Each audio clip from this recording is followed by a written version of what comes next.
Thank you, Dr. Hassan, and all your esteemed speakers for an excellent session. I would like to move on now with the next session, which we will be covering some hot selected topics in breast cancer management. And I would like to start with our first speaker, Dr. Rola Shaheen, who is the Chief and Director of Medical Imaging at Peterborough Regional Health Center at Ontario, Canada. Rola is an old friend. We worked together when she was here in Abu Dhabi during her stay in Abu Dhabi at Saha. And I'm pleased to have her with us again this year. And for the sake of time, I would like her to go ahead with the first talk, which she will cover about emerging breast imaging screening tools in high-risk women, specifically talking about contrast enhanced mammography versus MRI. Rola, please go ahead. Well, thanks so much for the invitation. It's great to be back, even virtually in UAE. So good evening, Dubai, UAE. And I hope next year we will all be together once we are used to this new norm with the pandemic. So I wish you all the best and be well for you and your families. So today I'll be talking about emerging breast imaging screening tools in high-risk women with focus on contrast-enhanced mammography and compare it to MRI. The objectives of my talk are the following: to highlight benefits and harms for screening of high-risk patients, including some uncertainties, to discuss emerging technology of contrast-enhanced mammography and compare it to MRI, also illustrate some multimodality cases in the context of multidisciplinary care. In Ontario, we have the Ontario Breast Screening Program, which has part of it the high-risk screening. It's the first population-based breast screening program for high-risk women, started in July 2011, screening high-risk women between the age of 30 to 69 years. The screening would include both annual MRI and digital mammography. Minimum MRI standards include 1.5 Tesla magnet with injection of gadolinium and dedicated breast coil with bilateral axial or sagittal acquisition. And we use BI-RAD system for reporting. If the patient has contraindication for MRI, ultrasound, bilateral ultrasound screening will be offered. Keep in mind that ultrasound examination is radiation-free, but it's also operator dependent. Oh, and it has high false positive rate of breast cancer detection. So as I said, between the age of 30 to 69, we offer digital mammography and MRI on annual basis. After the age of 70 to 74, we offer only digital mammography. Over 75, digital mammography would be recommended based on the physician referral. The BI-RAD system, as you know, it goes all the way from 0 to 6, and on a screening mammogram, you will have 3 options. Either it's normal, whether it's 1 for a negative mammogram or 2 benign findings, and 0 if the patient has a finding and needs further imaging. There should be no BI-RAD 3 on screening. Please remember that. Until we can prevent breast cancer, early detection would be very, very important. And one way to do the early detection is by screening, and of course, with doing effective diagnostic workup. However, screening have benefits and harms. Let's talk about some of the benefits of screening. Reduce mortality and morbidity from the disease, more treatment options when cancer diagnosed at early stage or at least pre-malignant stage, better use of our healthcare dollars with improved quality of life for patients and peace of mind. Touching on some of the limitations and harms of screening. Anxiety about the test, false positive results, which would result in psychological harm, and labeling due to the negative association with the disease, and unnecessary follow-up tests, which can be costly and inconvenient for patients. False negative results, delayed treatment, and of course, overdiagnosis and overtreatment. Let's touch on some of the breast cancer risk factors. They could be patient-related or breast-related and genetics. So when it comes to genetics, there's a substantial increase in lifetime risk, can reach from 40 to 70%. In the Ontario Breast Screening Program, the high-risk criteria to be included in the screening program are the following: the mutations of BRCA1 and BRCA2, untested first-degree relatives of a gene mutation carrier, family history, and an estimated personal lifetime breast cancer risk of 25% or higher. History of radiation therapy to the chest before the age of 30 years and at least 8 years previously. Keep in mind that women who meet at least one of the high-risk criteria are eligible even if they have a prior history of breast cancer or other types of cancers, breast implants, or had a unilateral mastectomy. This is a patient who's 55 years old, had history of lymphoma with chest radiation below the age of 30. Also, she had breast cancer in 2007, and she got to be part of the high-risk population. And as you can see here, this is her screening mammogram with scattered fibroglandular densities and expected architectural distortion in the central outer breast and lower breast. There's nothing really concerning on the mammogram. When she had her breast MRI, screening MRI, you can see here in the left breast, there is an enhancing nodule with mixed kinetics of enhancement. She ended up with a second look ultrasound going at 3 o'clock in the central breast, about 1 centimeter from the nipple. You can see that there is a 4 millimeter nodule, solid, thought to be corresponding to the enhancing nodule on the MRI. She got ultrasound-guided core biopsy. And with that, she had her cancer being diagnosed early, well, basically a recurrence given the MRI. Let's talk about the uncertainties.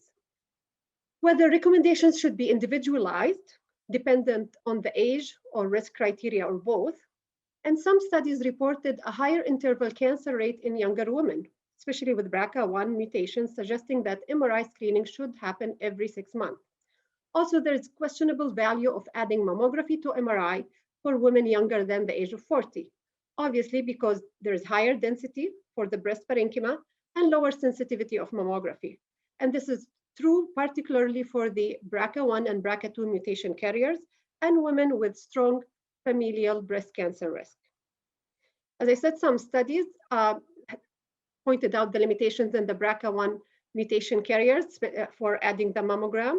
So a 2016 meta-analysis showed that based on observational studies, that adding mammography to MRI did not statistically significantly improve the sensitivity for those patients who are under the age of 40 with BRCA1 positive. This is a patient who is 32 years old with a lifetime risk more than 25%.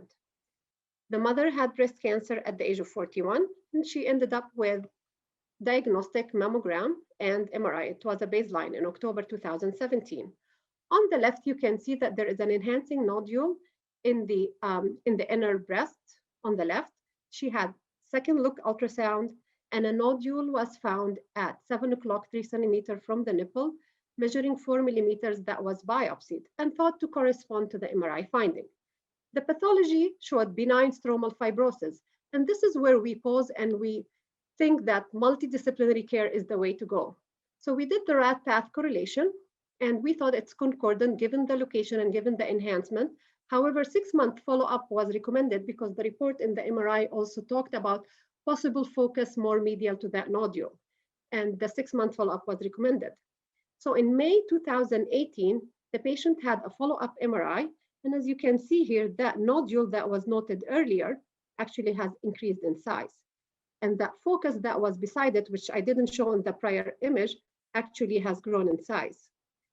And even the bad news that the clip that we put during the ultrasound-guided core biopsy was anterior to the 7 o'clock nodule, which tells us probably what happened is that we did an ultrasound-guided core biopsy for a nodule that's not corresponding to the MRI, and we got a benign pathology at the time.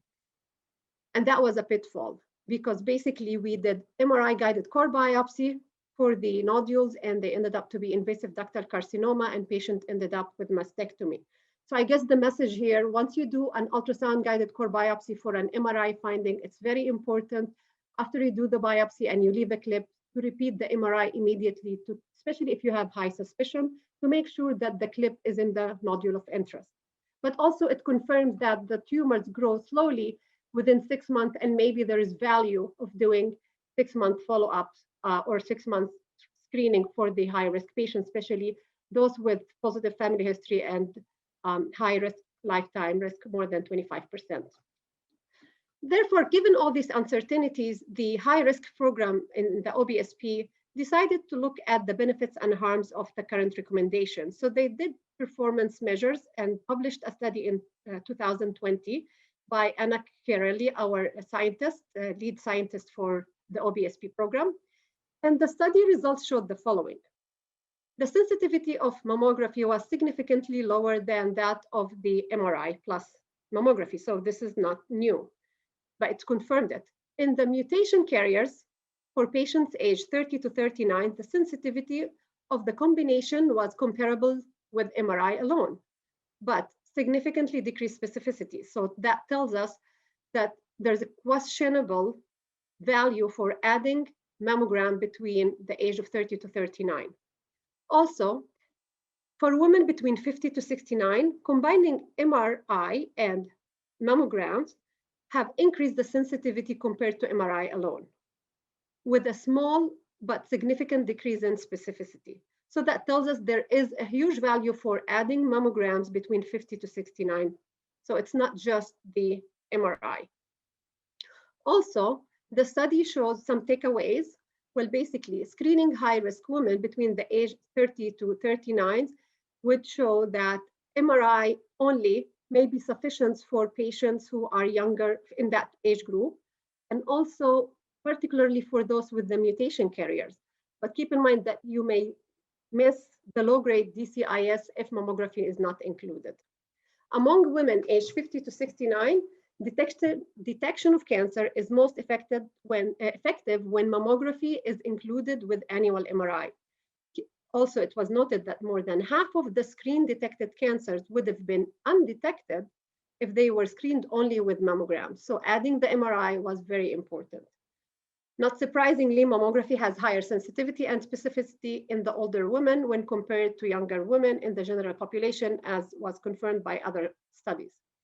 Let's focus on the MRI strength and why it's included or added to screening of women of high risk. Breast MRI is the most sensitive imaging modality for early detection of breast cancer. And in experienced centers and experienced hands, breast MRI has high specificity. Also, the abbreviated breast MRI protocols are very promising, and they have high diagnostic accuracy and may alleviate the higher costs associated with the modality. Remember that the combined sensitivity of MRI and mammography in some studies ranged from 90 to 100%, with breast cancer detected at a much earlier stage than with mammography alone in the same population.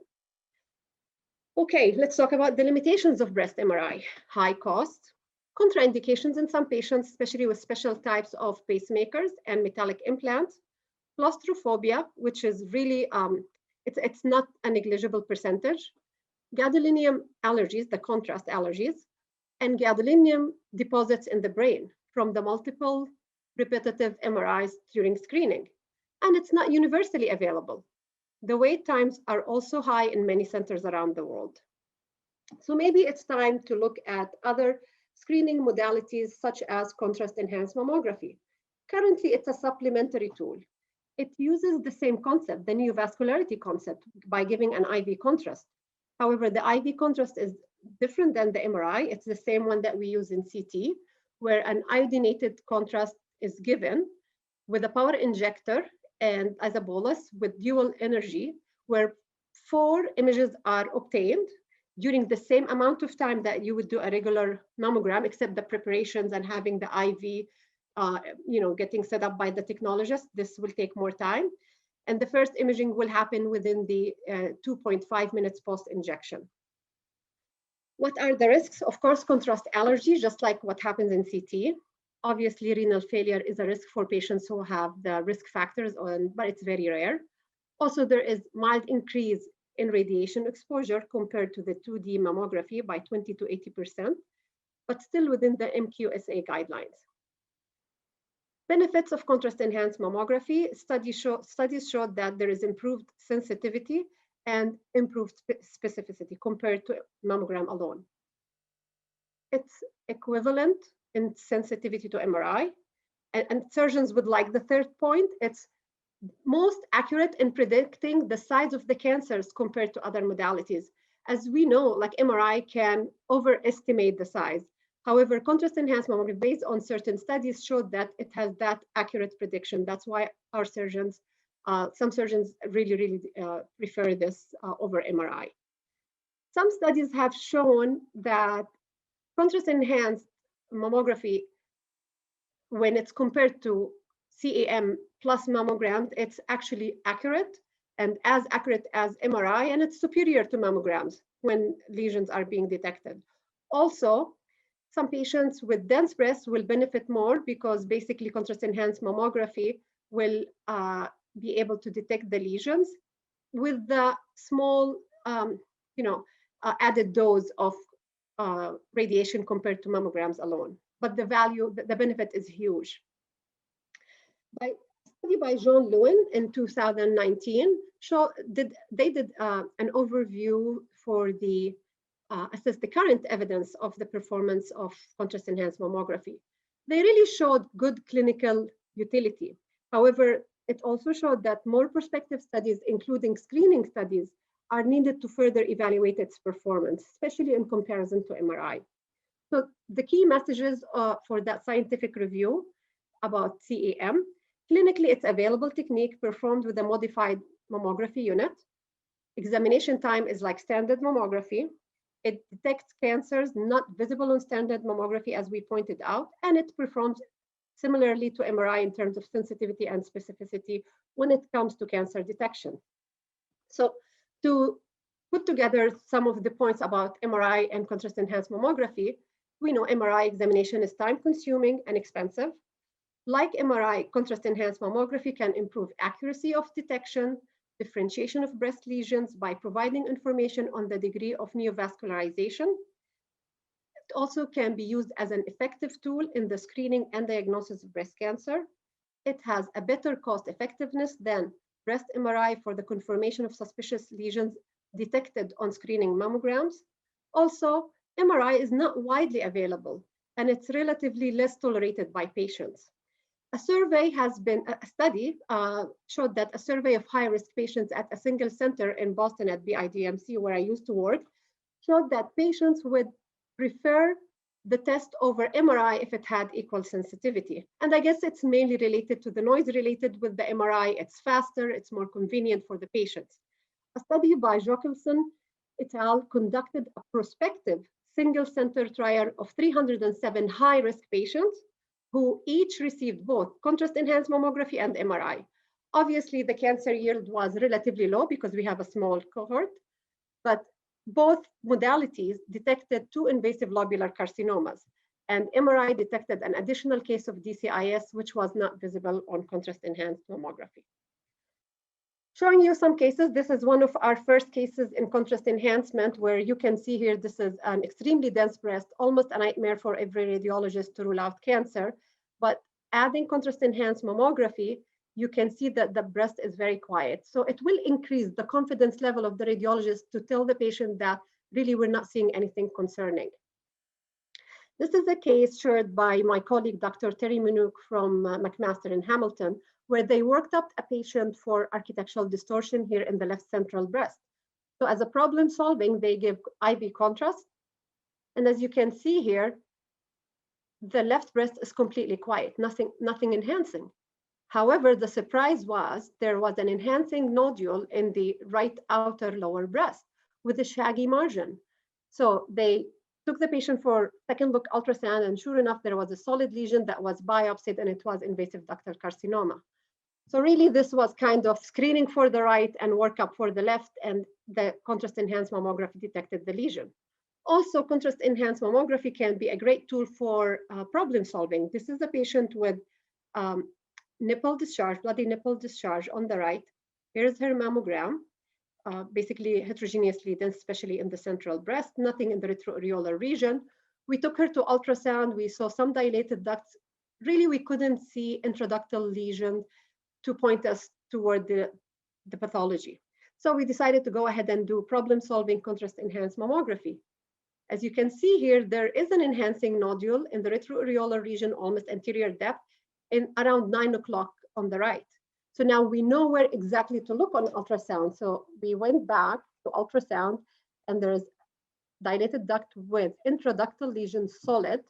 We biopsied it, and it turned out to be a papilloma. So really, contrast-enhanced mammography just helped us by giving us the direction where to scan. This is another case presented at the Journal of Breast Imaging in 2020, where I really found it very valuable to share with you, because this patient was referred to a center to do a biopsy for the left breast, as there was an asymmetry with a corresponding ultrasound that was concerning. However, the center decided to go ahead and do contrast-enhanced mammography, and it's quiet. There's nothing enhancing. So they went back to the ultrasound to try to re-elicit the finding, and they couldn't see this. And they were reassured by the fact that contrast-enhanced mammography was negative, and they decided to do no biopsy. There's nothing to biopsy. And the patient then had a 6-month follow-up and continued to be negative. So really, contrast-enhanced mammography increased the confidence and to obviate unnecessary breast biopsies. Also, it helps in assessment of disease extent and surgical planning, because as we know, there are 2 major determinants for disease extent in the breast: the size of the known cancer, which is also important, as we pointed out earlier, and the presence of previously unsuspected additional foci of disease. According to a study by Fellenberg, he thought that the 2 modalities, the CEM and MRI, are both statistically equivalent in showing the index lesion, which is great, except probably the fact that contrast-enhanced mammography outperformed MRI in predicting the lesion size at the pathology, and that's important for surgeons. This is the patient with breast cancer on the right, as you can see here, where there's calcifications and underlying mass, but the patient also has history of nipple discharge, bloody nipple discharge, which tells us that there is probably some extension to the nipple. Here's her ultrasound, where basically at 9 o'clock there was a irregular mass with posterior acoustic shadowing. The biopsy was done and confirmed that there is that basically it's invasive ductal carcinoma. Post-biopsy clip was deployed. And we decided to go ahead and do breast contrast-enhanced mammography. And sure enough, as you can see here, here's the enhancing mass with the clip. And there is linear enhancement leading all the way to the nipple. And this did not come as a surprise, because we already expected it, but we couldn't see it on the mammogram or ultrasound. And that helps in the planning. Another case where there is, by Maria Navarro in 2018 paper, there was the index lesion of breast cancer. They did contrast-enhanced mammo. However, there's a faint enhancement for the nodule, for which they did a second look ultrasound on. As you can see here, it's very posteriorly located. They did the biopsy, it turned out to be cancer. So that's changed completely the treatment plan and the surgical plan, because that took the patient from probably a lumpectomy all the way to mastectomy, given the presence of that nodule. Also, it's very good for neoadjuvant systemic therapy measurements to see if there's a response or not. According to a study by Patel et al. In 2018, CEM was found to be reliable in assessing residual tumor presence after the treatment. Also, it was comparable to MRI imaging in assessing residual malignancy following completion of the neoadjuvant therapy. This is the case also from Journal of Breast Imaging 2020, showing a large mass on mammography, enhancing on contrast-enhanced mammography, as you can see peripherally, and also on MRI, probably there's some necrotic center. Following neoadjuvant therapy, you can see that the mass has decreased in size on mammo with calcification there. Contrast-enhanced mammography actually is completely quiet. There's nothing enhancing. On MRI, there's probably some peripheral enhancement, likely due to underlying fibrosis. Patient undergone surgery, and really there was no residual invasive or in situ carcinoma. So I would say here the contrast-enhanced mammogram was really very specific and very sensitive. Let's talk about MRI and its role in neoadjuvant therapy measurements. As you can see here, the patient had a mass in the outer breast, but also had enlarged lymph node. After treatment, both were dissolved. And this is actually one advantage for MRI over contrast-enhanced mammography, because MRI can show the axilla, while it's very difficult for the contrast-enhanced mammography to show it, because MRI outperforms contrast-enhanced mammography in the evaluation of axillary lymph nodes, given the physical limitation of mammography in being able to include only the most anterior part of the axilla. If CEM is used for staging, it's very important to have access to ultrasound because it would be needed to evaluate the axilla. Also, contrast-enhanced mammography is not as good as MRI for evaluation of chest wall invasion. As we know, MRI is perfect for soft tissue evaluation. Speaking of biopsy, you know, when we do find MRI abnormality, we try to do a second look ultrasound and do the biopsy under ultrasound, but sometimes we can't. We end up doing MRI guided core biopsy. As for contrast-enhanced mammography, there is now approved guided biopsy system that's usually added as an upgrade to an existing system, and it's approved in Europe and USA. In summary, contrast-enhanced mammography has similar performance to MRI in the diagnostic applications, such as evaluation of abnormal mammograms, treatment planning, and tracking response to neoadjuvant therapy.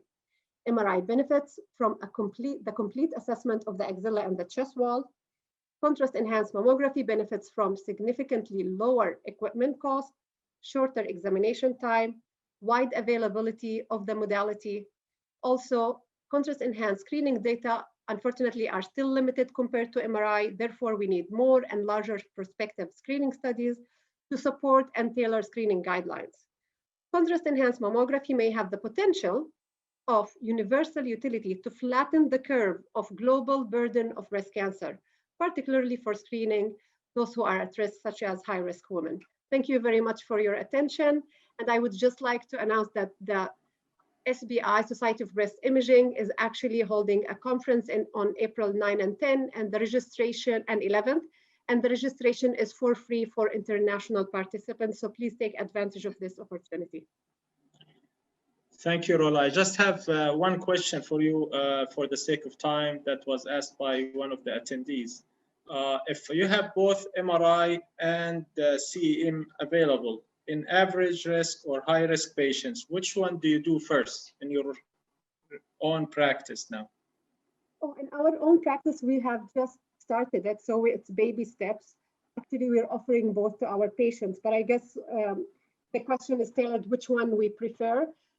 I would say it all depends on the patient, on the timing and the pathology. If it's something that the patients need to be an urgent finding and the patient need to have it to have a surgery, for example, next week, and the machine for the contrast-enhanced mammography is there, I'll do it one-stop shop in one visit and get the contrast-enhanced mammography, as opposed to MRI, where I work. Unfortunately, there is a wait time, so probably I'll start with contrast-enhanced mammography. So probably CEM gives another option beside MRI for those high-risk patients that we need to keep in our mind when we evaluate them. Correct. Thank you so much. Thank you so much, Rola, and hope to see you soon in UAE, inshallah. Inshallah. Thank you very much. Thank you. Our next speaker is Dr. Ibrahim Abu Veda, who is a great addition to oncology care team in UAE.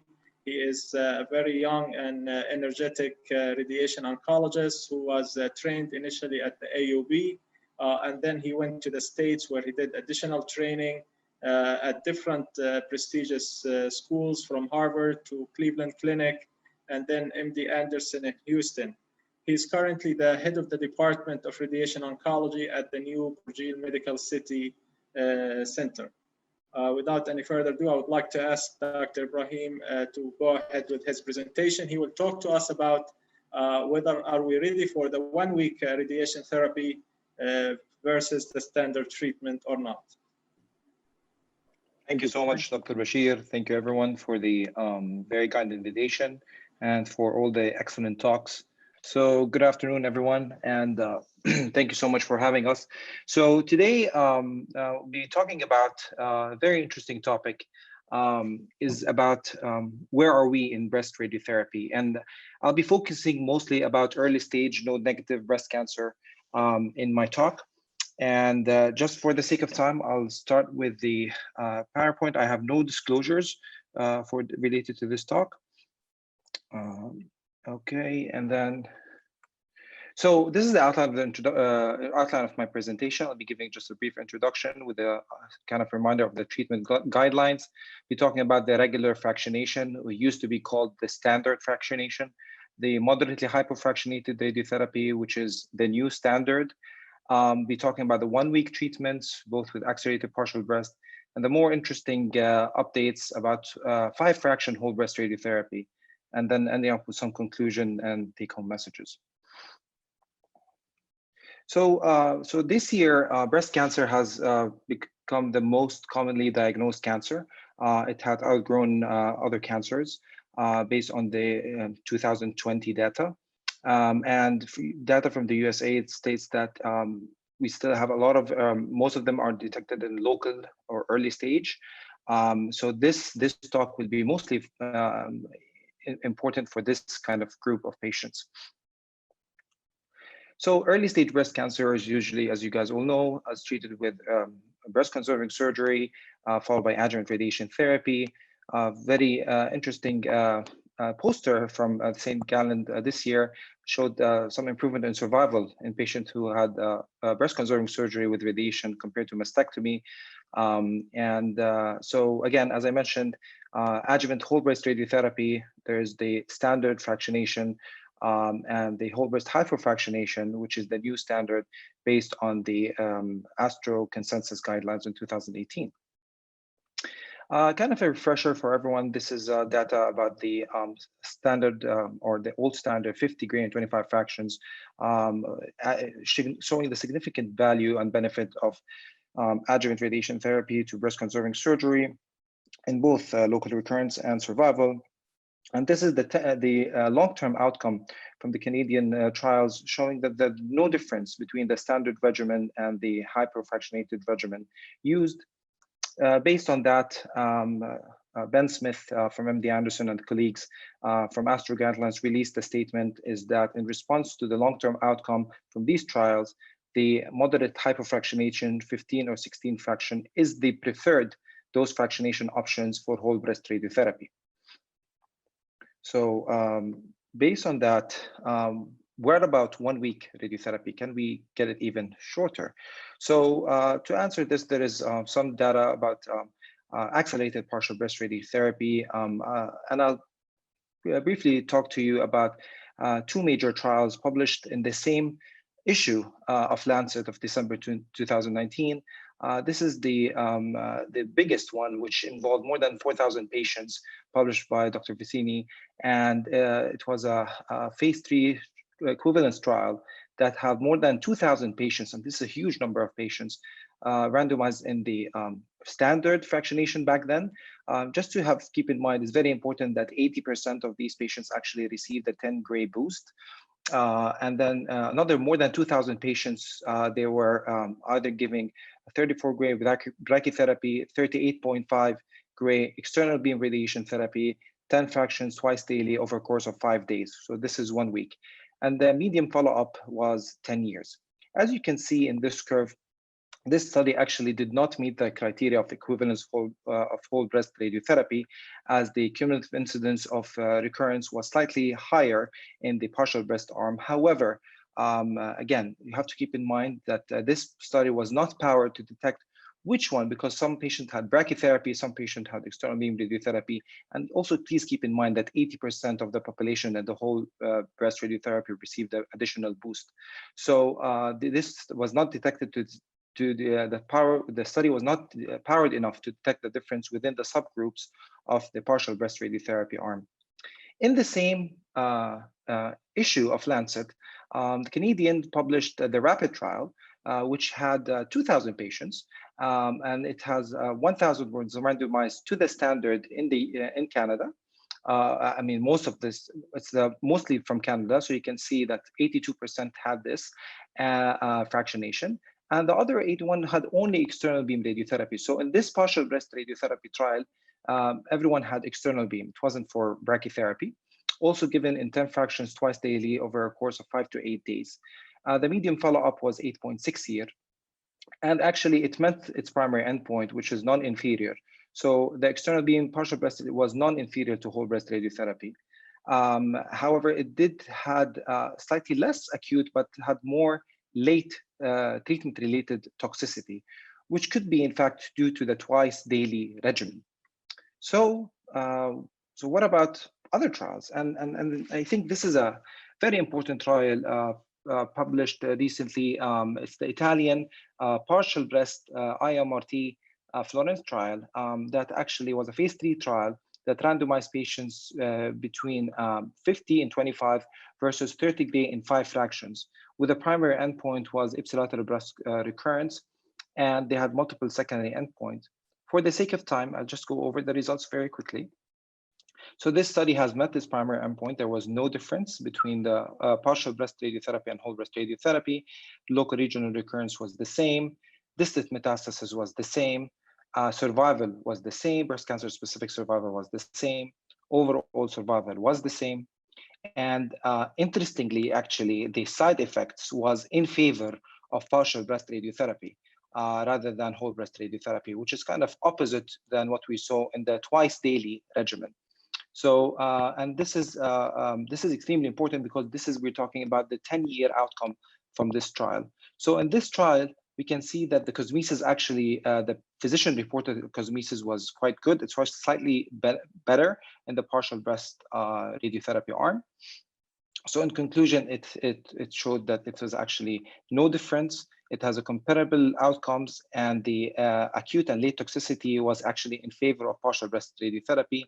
And they actually concluded that it might be an alternative standard of care to whole breast radiotherapy in low risk early stage breast cancer patients. So this is reflected actually is in the NCCN guidelines when we talk about 1 week radiotherapy. Partial breast radiotherapy is there. However, they still report inferior cosmetic outcome, mostly driven by the Canadian trial that showed non-inferiority, but inferior cosmetic outcome. And still, it's highly encouraged to involve patients in trials for this. So this is kind of, and currently the preferred partial breast route is actually based on the Italian trial that I just presented, and which is the 30 gray in 5 fractions. The other 2 trials, this is the VCV, this is the Canadian one, is also have also been reported. I just hit the import law because this is out of the scope of, this is partial breast, but this is actually given over 3 weeks rather than 1 week. So what about, kind of doing the 5 fractions, but doing it for the whole breast rather than doing it just for partial breast? So the British FAST group was actually the first to study that, and they have reported recently the 10-year outcome in JCO last year in 2020. Initially, this trial had 3 arms, which is the 50 and 25, the standard back then, because this standard has changed in the UK. And then the other arm was 5.7 once weekly times 5 and 6 gray once weekly. So they were all given over 5 weeks. These dose was actually driven by a calculated alpha beta ratio for both the late normal tissue and for the breast tumor as well. They had a very strict eligibility and ineligibility criteria. Patients must have early stage invasive breast cancer more than or equal to 20 years of age, should have less than 3 centimeters, axillary lymph nodes should be negative, and breast conserving surgery with complete microscopic dissection. And these patients should be eligible for whole breast radiotherapy. In patients ineligible who had a mastectomy, who required regional lymph node radiation, who required tumor bed boost, and who received cytotoxic chemotherapy. So from this trial, I'll start with this kind of table downstairs. So they actually included approximately 1,000 patients, mostly from the UK. And their first publication at 3 years, they showed that the 6 gray per week arm has actually more adverse effects seen on patients. But the time of the final analysis, it was about 9.9 year. So it was quite a long-term follow-up. You can see in terms of the outcomes, in terms of when you compare the standard fractionation with the 2 regimens of 1 fraction per week, there was no difference. However, we cannot draw conclusion from this because this study was not powered for that endpoint. That is quite small, so it requires a high number of patients. However, what we need to get from this trial is that they actually published a picture. How can you, how did they clarify? So when you see patients who had no changes, this is pre-radiotherapy, this is years after radiotherapy, there's no difference. Where marked change, you can see significant difference, mostly noted in this lady's left breast, mostly related from radiation fibrosis as well. So what is important in this trial is that you can see that there was no difference in breast shrinkage between the 28.5 versus 50. However, there was a difference between the 30 and the 50 gray. So this is 6 times 5, 6 gray every 1 week. And so regarding the patients with induration, there was also a difference. However, most of the difference was actually corrected after 10 years. So there is no difference, marked difference between at least the 50 gray in 25 fractions and the 28.5 in 5 weeks. In terms of breast edema, also there was a slightly worse outcome with the 6 times 5.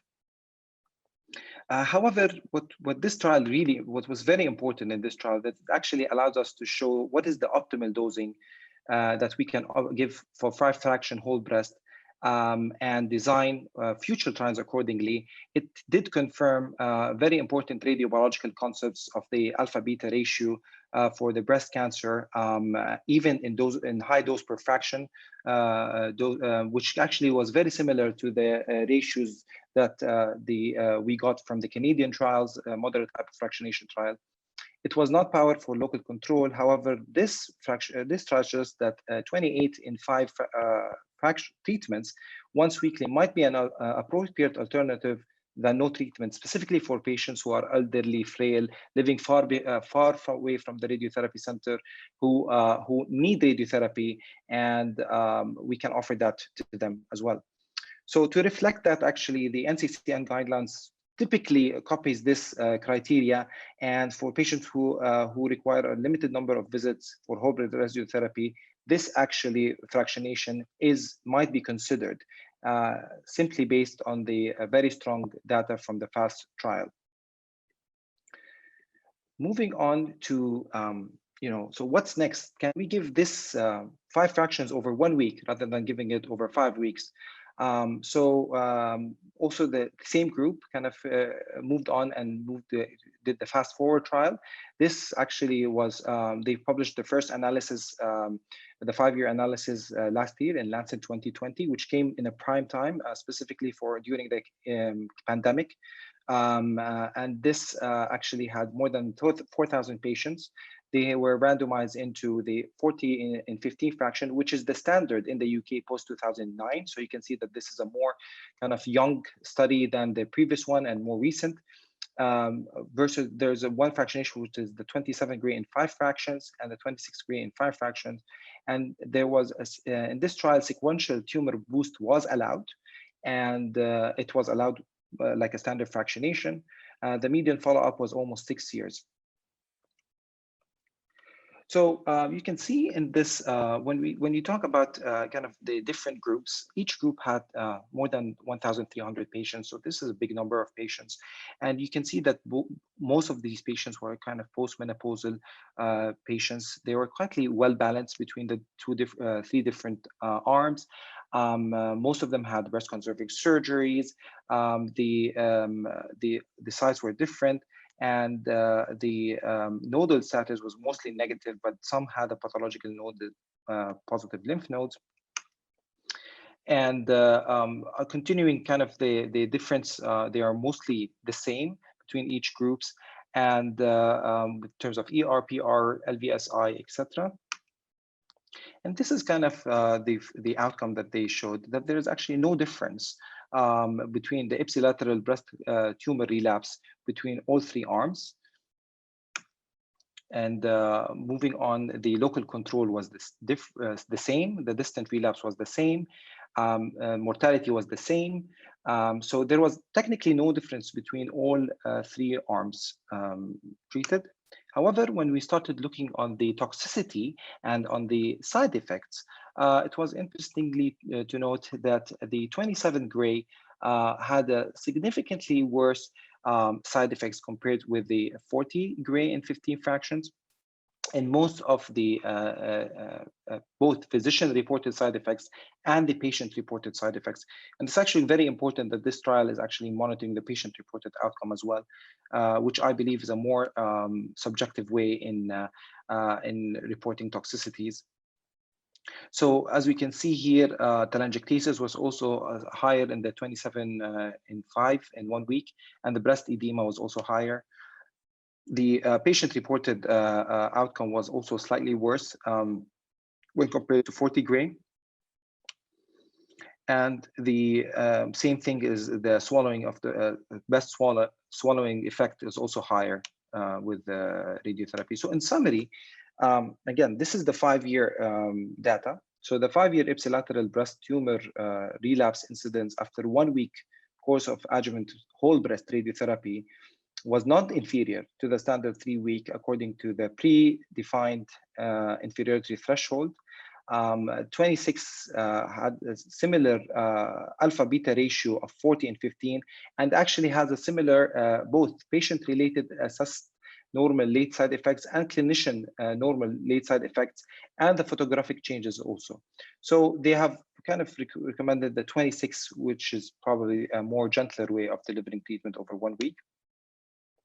So just for the sake of time, I'll go straight to the conclusion that adjuvant breast radiotherapy is an attractive and evolving topic for, even though it's one of the most studied topics, but there's a lot of new things happening.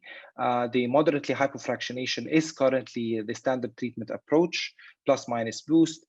The treatment approach may be suitable for selected patients. Partial breast radiotherapy, the advantage is that we have long-term follow-up. However, the cosmetic outcomes with BID fractionation was slightly worse. The Italian is actually a very interesting trial showing that the 10-year outcome showed a good control with better cosmetic outcome. But I think this needs to be reproduced among larger patient populations. But it's definitely something to keep in mind. 5 fractions whole breast radiotherapy is actually safe, convenient, less expensive. It's easier to set up than the IMRT that is mandated by the left breast radiotherapy. Whole breast 5 fractions over 1 week, which is the fast forward. Again, I'm highlighting the fractionation that's actually showed better outcome. It's actually very interesting. Above all, it's actually studying also the fast forward group are actually studying this fractionation by adding regional lymph node RT. So there is an ongoing subset study from the fast forward to tackle the regional lymph node treatment.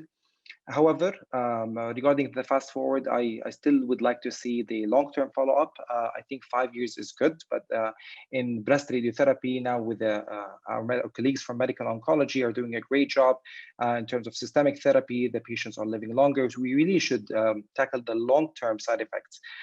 So we don't have the late side effects profile both for the breast. Also, with this fractionation, we don't know the late side effects on the heart. We know that it's now with the advancement of radiotherapy with gating and DIBH, we are able to spare the heart. But again, we want to really check on, keep these in mind. We need also to look at the late recurrences. We know that ERPR positive patients, we give them hormonal therapy for 5 or 10 years, but we do still see 15 and 17 and even 20-year recurrences while they're off hormonal therapy. So it's very important to look at the long-term data. And we need to study what is the value of the boost. Do we still need to boost these patients, especially that we are giving a whole breast? We're not doing partial breast, but we are giving a strong dose. So we still don't know this answer yet. It is an attractive option during the pandemic, which I hope we are all over. But post-pandemic, it's actually also attractive option for patients. And this is my last picture, which is I took from St. Gallen, which is, radiotherapy used to be one size fits all. I believe right now with the real advancement that we have, we need to really tailor every single treatment based on the patient. We take into account everything, including hormonal status, the patient's performance status, et cetera, in order to make to provide the patient the best treatment they deserve. With that, I would like to thank the organizers and thank you all for listening. Thank you so much. Thank you, Ibrahim, for this excellent talk. And just one quick question before we proceed with the next talk. In Burjeel Medical City, congratulations, first of all. I know you have started your radiation therapy now unit. What do you offer? Do you offer, because of the pandemic, did you offer the 1-week course to any patient yet?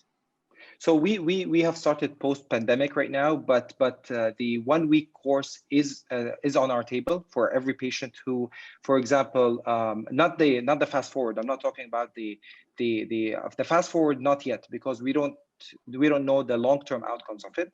But the Italian trial, I think, is very, very informative, and we have the 10-year outcome.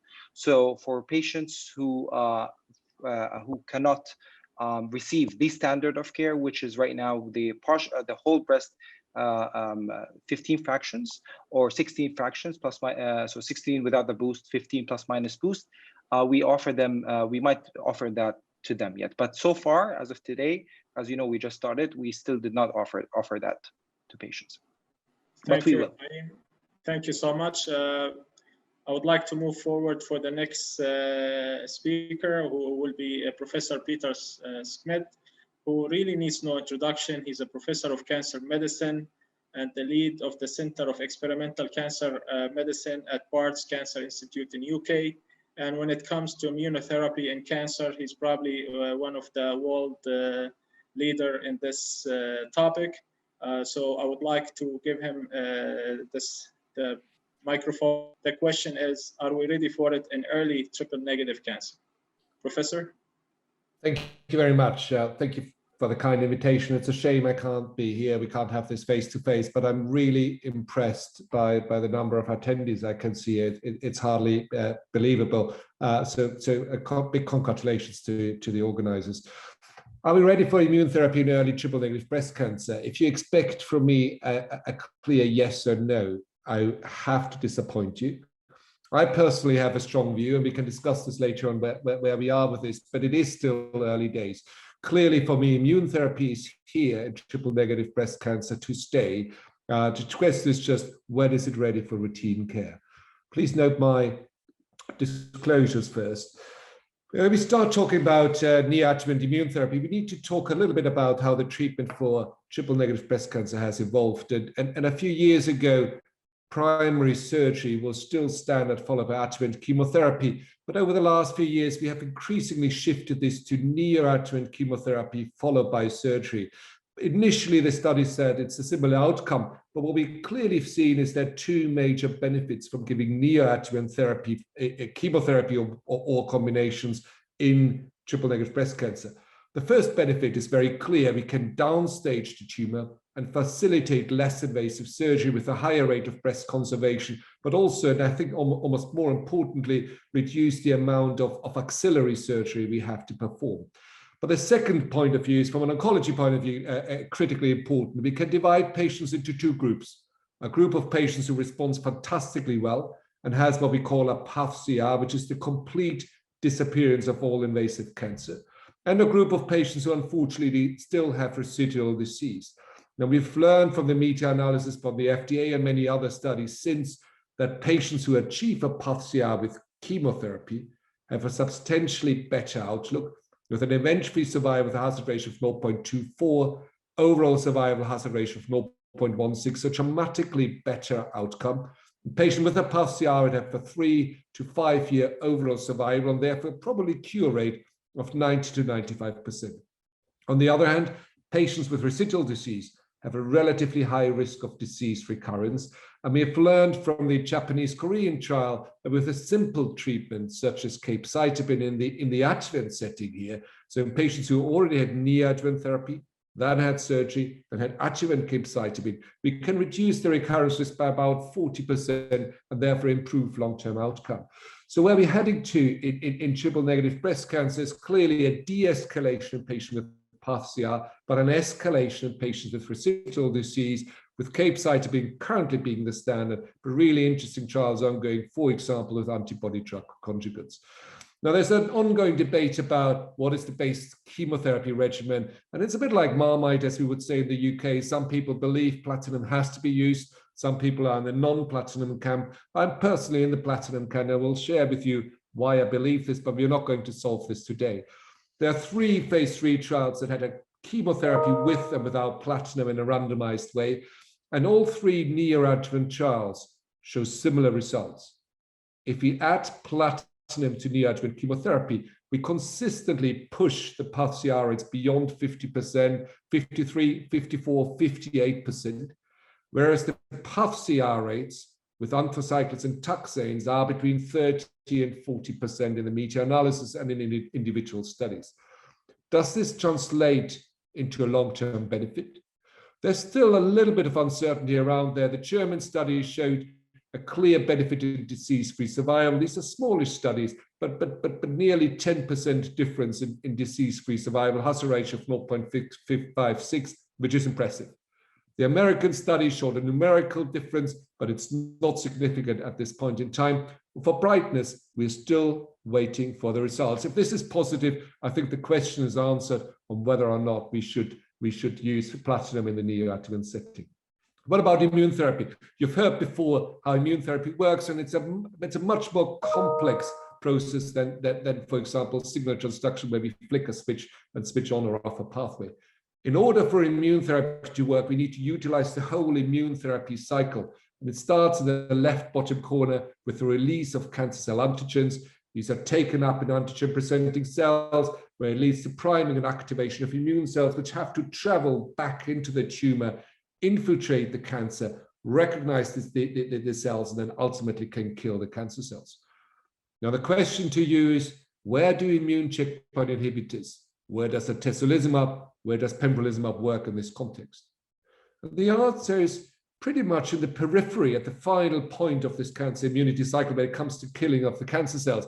But you can imagine if the other aspects of the immunity cycles don't work, your best checkpoint inhibitor is not going to work. One of the things we've learned in the metastatic setting is we clearly need combinations in breast cancer. And the first combination we looked into is the combination with chemotherapy. If you think that's counterintuitive, because some people still believe chemotherapy is immune suppressive, you need to know that chemotherapy actually jumpstarts the process of immune response by releasing cancer cell antigens, by reducing the activity of the so-called regulatory T cells, which are the negative regulator in this process. So we basically take the handbrake off, but also increasing PD-L1 expression and influx of CD8 positive cells. But that's just the beginning. We are working on triplet and further combination with novel agents, with other immune therapies to further enhance the benefit. A question I often get, what about selecting patients? And you heard in the metastatic session that we do, in metastatic breast cancer, select patients by PD-L1 expression. But PD-L1 expression is a tricky biomarker. The various assays, and I need to run you briefly through the assays we're using in breast cancer, because some assays look at tumor cells, others at immune cells, others at the combination of tumor and immune cells. We also count the different assays, the positive and negative assays differently, either by counting positive cells or by looking at an area that's covered by positive immune cells. There are different cutoffs, and for breast cancer, 1 and 10 are the main cutoffs. And there are 2 different antibodies we are using. One is called SP142, and that's mainly used with atezolizumab. The other one is 2-C3, and that's mainly used with the pembrolizumab trials. Now, if you look at the specifics of PD-L1 expression in triple-negative breast cancer, it is different to, for example, lung cancer. In lung cancer, you have a lot of expression on tumor cells. In triple-negative breast cancer and in other breast cancer subtypes, most of the PD-L1 expression is seen on immune cells. 40% are positive if you stain for immune cells. If you look at tumor cells, only 9% are positive, and most of them are also positive by immune cells. How about the different populations defined by the different antibody assays in triple-negative breast cancer? Now, if you look at the CPS score, which is a score that looks at tumor cells and immune cells with the 2-C3 antibody, and if you take a cutoff of 1, 80% of triple-negative breast cancers are positive. Now, this is the assay that was initially used in the pembrolizumab studies to say positive or negative. In the atezolizumab study, we used the SP1/2 assay, only looking at immune cells. And here, with a cutoff of 1%, 41% are positive, about half of the population.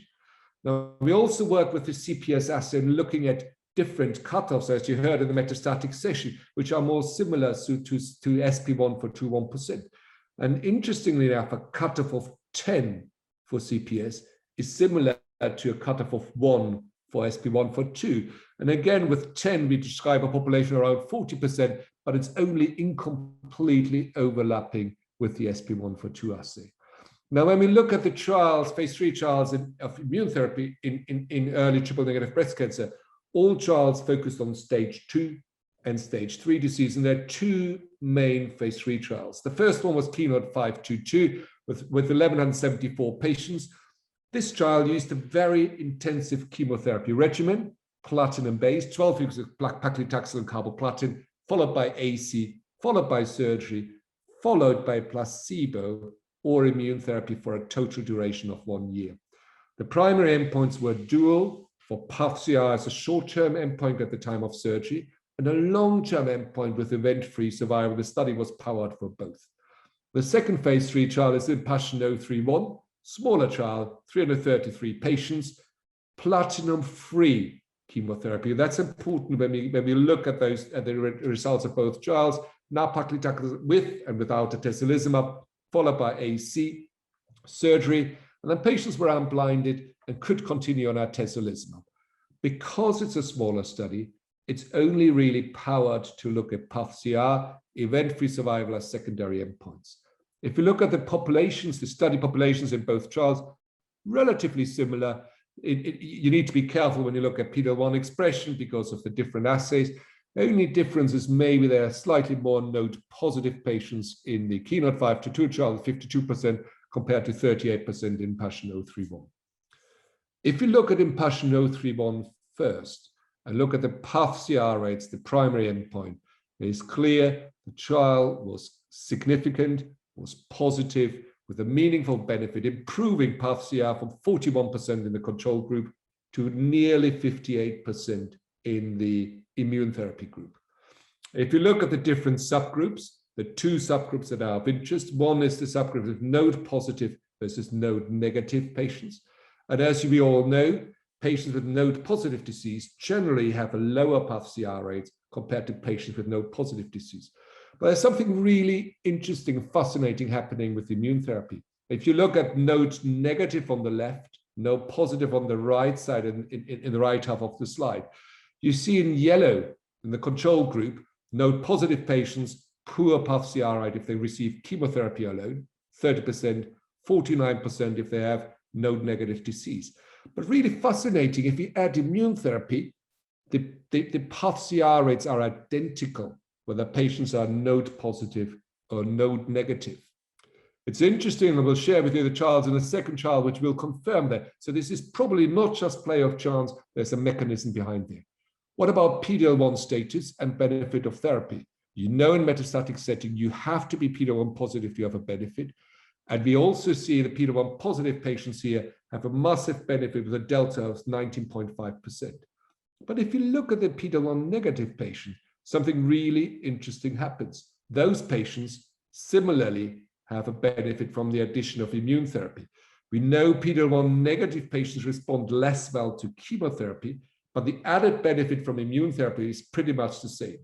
And if you ask why is that, the explanation is probably that tumors are highly dynamic and plastic. And we have shown that in 2 or 3 weeks of just immune therapy, a tumor that's PD-L1 negative can turn into a PD-L1 positive tumor. We, for example, have shown this in ER positive disease, where 2/3 of patients turn from PD-L1 negative to PD-L1 positive just over 2 or 3 weeks' time, just with the addition of immune therapy. And that's probably why for PAF-CR, PD-L1 expression doesn't seem to be predictive in the neoadjuvant setting. What about the second study, KEYNOTE-522? Very similar results. Significant and meaningful benefit from the addition of immune therapy to chemotherapy, pushing up from 51% to 65%. Now, please note, It's a different chemotherapy regimen, a more effective chemotherapy regimen. So the control arm did better with 51%, and therefore we also get to a higher path-CR rate with the immune therapy to nearly 65%. As in IMpassion031, we see exactly the same phenomenon when we look at node positive versus node negative patients. In red, you can see the patients who receive placebo and chemotherapy. In green, patients with immune therapy and chemotherapy. We see again with chemotherapy alone, patients have a much lower path-CR rates if they're node positive. But when we add in immune therapy, the path-CR rates is identical whether you're node positive or node negative. And this is remarkable in 2 randomized phase 3 trials showing the same result. What's the explanation for that? We don't really know at this point in time, but one of the hypotheses we are pursuing is that if the immune cells are already interacting with the cancer in those involved lymph nodes, it may give the immune system a head start. They're already primed and therefore can start tackling the cancer in a better way, but that's at this stage only a hypothesis. What about PD-L1 positive, PD-L1 negative tumors? Again, we see the same as in IMpassion031, negative tumors on the left, positive tumors on the right, no difference. All patients have an added benefit from immune therapy. And if you look at patients with even more PD-L1 positive tumors, so more inflamed cancers, you can see there's no subgroup in terms of PD-L1 expression where we don't seem to see a benefit from the addition of immune therapy. But again, what is also striking, the more PD-L1 positive, the more inflamed, the more TILs those tumors have, the higher the response rate with chemotherapy alone is, and it gets already up to 60%, but we push those path-CR rates beyond 80% in patients with inflamed tumors. The key question is, that's the question to answer the topic of the talk is what is the long-term outcome? And the early data we showed a year and a half ago showed at only 15 months of follow-up, we had a clear beginning of a separation of the curves with 18 months disease-free survival, event-free survival of 91 versus 85%, 6% difference, hazard ratio 0.63, p-value 0.0089. That's not significant according to the trial design, where we have 6 or 7 interim analysis planned. This was the first analysis done, and we need a little bit more p-value for this to be positive. Now, you may be aware the FDA looked at the data quite recently, and as such, we presented an update of the event-free survival curves, which have not been peer-reviewed, but are in the public domain. You see the link there. You can click this and look at the data yourself. My interpretation of those data is now with 26 months follow-up, so just over 2 years, still short, but much more solid. We see the curves stabilizing. Hazard ratio of 0.65, similar benefit. The difference in 27 months event-free survival rate is about 7%, so slightly widening up. And if you look at the p-value 0.0025, here we needed 0.0021 for it to be significant. So we ever so closely missed it, but the chances that this trial will be positive were estimated at 90 to 95% in one of the next analysis for event-free survival. If you look at the early data from IMpassion031, which was not powered to look at event-free survival, it's a smallish study, but you see similar numbers for EFS or OS at this very early time point. A really interesting question is there a benefit of immune therapy beyond achieving path-CR? And what does that mean? So we know that immune therapy leads to higher path-CR rates. That's something we showed in both trials. But when we designed those trials, we weren't actually sure we would achieve that. And still we thought maybe immune therapy can't improve path-CR rates, but even if it doesn't improve path-CR rates, it may still change the tumor biology in a way that patients have a long-term better control. And so as part of the FDA submission, we released data we had looked at before, looking at patients who have a path-CR and then looking between immune therapy or not, and patients who don't have a path-CR and looking at immune therapy or not. And what you can see very clearly is patients who do have a path-CR do very well in both groups. Obviously, it's more patients achieving a path-CR, but if you have a path-CR, you do pretty well. There's a small difference between those groups in favor of immune therapy. The striking result is the 2 lower curves, where you look at patients who had residual cancer. So you may say they didn't benefit massively of immune therapy, but I would argue with this based on the data you see here. There's an 8% difference in event-free survival if you have immune therapy or not, even if you didn't achieve a PAF-CR, and that's really intriguing. That leads us to the open questions at this point in time, which is still the long-term benefit of immune therapy, but also how PAF-CR translate into a long-term benefit in immune therapy. We have seen that PD-L1 status is not predictive of PAF-CR benefit, but it may well be predictive of long-term outcome. We need to wait a little bit longer for that. Big question is around chemotherapy regimen. The two positive trials had a sequential regimen starting with taxanes first and then anthracyclines. We don't know if you do it the other way around, whether it still works. We don't know whether we could do this without anthracyclines. At the moment, I would stick to exactly the two chemotherapy regimens that were used. And we don't know whether there are groups of patients where we may not need carboplatin. We also can't answer at this point in time whether you need to carry on with immune therapy after surgery. We did this in Keynote 522, but the question will have to be answered in separate trials, as will the question have to be answered around patients who have a maximum benefit, but also patients who may do well enough that we may not give them immune therapy. What other study concepts are ongoing? There are obviously other neoadjuvant trials. We also looked into neoadjuvant trials that looked at high-risk patients who don't respond terribly well, but have failed to get those off the ground at the moment. And there are some considerations that we may have reduced antigen release, which is really important when you have neoadjuvant chemotherapy. You break down the cancer, jumpstart the immune response. And if we start immune therapy halfway through, we don't know whether we still see this. On the other hand, it's a good way of selecting high-risk patients. There are adjuvant trials ongoing, even if we're increasingly moving away from this. And I think that's really important from our patient pathway point of view. We have some theoretical concerns. The cancer is gone, so you can't release antigens anymore. And it will be important to see whether that impacts on the activity of immune therapy or not. The same applies to the post-neoadjuvant chemotherapy trials. There are two phase 3 trials that have completed recruitment where single-agent immune therapy is given, and we all know that has limited activity, but it's important to get those data.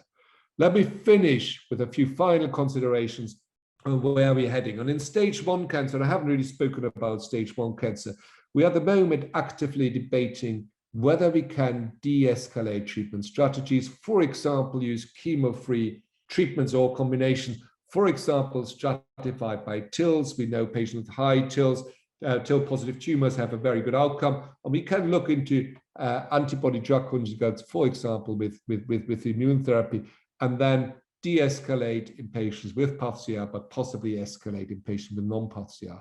In stage 2 or 3 disease, we will, in the future, I think immune therapy will stay there and will clearly be the standard of care, but we will look into tailoring strategies to look into the role of platinum, but also identify optimal responders, look a little bit more into patients with high TILs, but also do more work around PD-L1 expression. The third area is in patients who have a PAF-CR. We will need to define, do we really need adjuvant immune therapy? But most importantly, in patients with residual disease, we will look into novel strategies, for example, antibody-drug conjugates and cancer immune therapy. So the question back to you, are we ready for immune therapy in early triple-negative breast cancer? It's a personal question. You will have to answer this to yourself. My diplomatic answer is, if you feel we are not ready, I think we will be ready very soon when we have the next update on the EFS data, which I would expect to be significantly positive in the not too distant future. But it's in my opinion, difficult to ignore a 25% difference in PAF-CR rates in node-positive patients at this early point in time. Happy to discuss. Thank you very much. Thank you, Professor Peter, for this talk. I have a couple of quick questions from the attendees. The first question is, do you really have to do testing for PD-L1 in the adjuvant setting, since there is a benefit, whether it's positive or negative? No, you don't. So at the moment, we clearly can't use PD-L1 to select patients in the neoadjuvant setting. So at the moment, based on the data, I would not use the test. And we can't select patients who shouldn't have immune therapy based on the currently available data. And the second question is, what's the best chemotherapy in your opinion for stage 1 triple negative, grade 2, with a Ki-67 of greater than 30%? Yeah, that's a tricky question. So obviously it comes down to the size of the cancer. If you've got a 4 or 5 millimeter tumor, you may get away with just a carboplatin and paclitaxel for 12 weeks. But I tend to, and I openly admit, I possibly overtreat in some situations, but I see a lot of triple negative breast cancer patients several a week with early disease. So I have seen a lot of patients with disease recurrence with tumors of 6, 7, 8 millimeters of being node negative. So in younger, in fit patients, we would still routinely give anthracyclines, taxanes, combinations, and I personally would add in platinum in those treatment regimens because of their higher efficacy. There is obviously a cutoff when you may say, I don't need the whole anthracyclines, carboplatin, paclitaxel regimen. And that's individual. It comes down to grading, comes down to age, comes down to Ki-67 in that setting. Thank you, Professor Peter. I'm looking forward to meet you in person next year, hopefully in UAE. Look forward to that. I would like to, thank you. I would like to move on to the next talk, who will be given by one of also our young and new addition to oncology care team in UAE, is Dr. Aida Al-Awadi, who's a medical oncologist at Tawam, and she's the quality officer in the Department of Oncology. Dr. Aida is actually a graduate of the College of Medicine at UAEU and did her training and fellowship at MD Anderson. She has been back with us since 2019, and she will talk today about CDK inhibitors in the non-metastatic setting. Dr. Aida? Good evening, everyone. Thank you so much for inviting me to present in this excellent conference. And it's my honor to be here today. And today I'm going to talk about a very important topic, very exciting topic about the role of CDK4/6 inhibitors in the non-metastatic setting and early breast cancer. Okay, so again, I'm gonna present on CDK4/6 inhibitors and the non-metastatic hormone receptor positive, HER2 negative breast cancer. So here are my disclosures.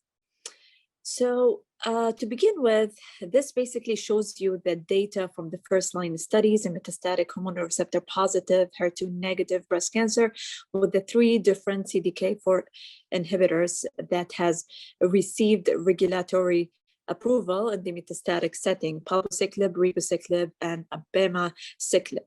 So over the last years, we have seen remarkable advances in the treatment of metastatic hormone receptor positive, HER2 negative breast cancer, with almost doubling of PFS, with remarkable hazard ratio, as you can see, across 3 first-line trials. And then in the second and greater line settings, we have seen improved survival in a number of studies. Also, one study showed improved overall survival in the first-line metastatic Mona Lisa 7 in the pre- and perimenopausal population with hormone receptor positive with ribociclib, which is very important data. Now, what's important in these trials is that not only we've seen improvement in survival data, but also we've observed remarkable tolerability to these agents, which is important when we think of moving these agents to the early stage. So why is the treatment so important in the early stage setting? Well, we know risk of recurrence is still high in the early stage hormone receptor positive setting, showing here in the early breast cancer trials group data. You can see here, even after 5 years of tamoxifen, the recurrence and mortality continue long after this time period. And you can see in the forest plot that there is benefit with hormonal therapy across different subgroups, but it was difficult to know who is truly at risk for recurrence. So the idea of adjuvant trials of CDK4/6 inhibitors just to focus on patients with high-risk disease for recurrence, and the hypothesis being is that the higher risk of early recurrence will shorten the time and improve the power to detect differences in outcome compared to standard endocrine therapy. So despite the use of adjuvant endocrine therapy, the risk of recurrence remains high in patients with hormone receptor positive early breast cancer.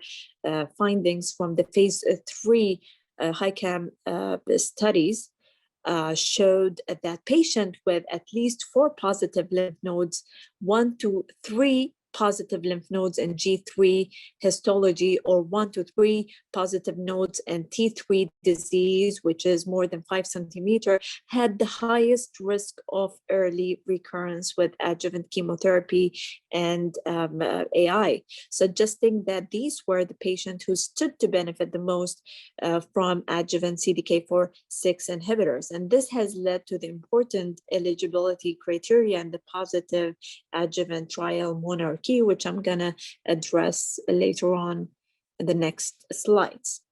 So we have seen 3 adjuvant trials reported: the Palace, Monarchy, Penelope B, and we'll talk about these trials in more details. Only 1 trial was placebo-controlled, 1 year of exposure to palbociclib and Penelope B. And Natalie trial is an ongoing trial, looked at longer duration of adjuvant ribociclib for 3 years, and the trial recently amended to increase recruitment, and I think it's very exciting to know the result of this trial. So the 2 large phase 3 trials, adjuvant trials, are shown here: the Palace trial and the Monarchy.